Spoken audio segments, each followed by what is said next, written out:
છાતીમાં જમા થયેલો જિદ્દી કફને પાતળો કરી અને બહાર કાઢવા માટેનો આજે હું તમને એક ઘરેલું ઉપાય બતાવું છું। હવે આના માટે આપણે જેટલા કાળા મરી લઈએ તેટલું જ મધ લેવાનું છે અને તેટલી જ આપણે ખડી સાકર લેવાની છે।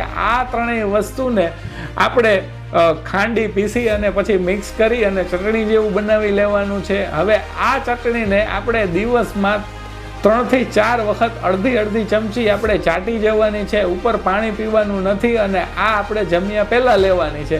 આ પ્રયોગ થોડો ટાઈમ કરી જુઓ, આપણને ચોક્કસપણે સારું પરિણામ મળશે અને મળશે જ।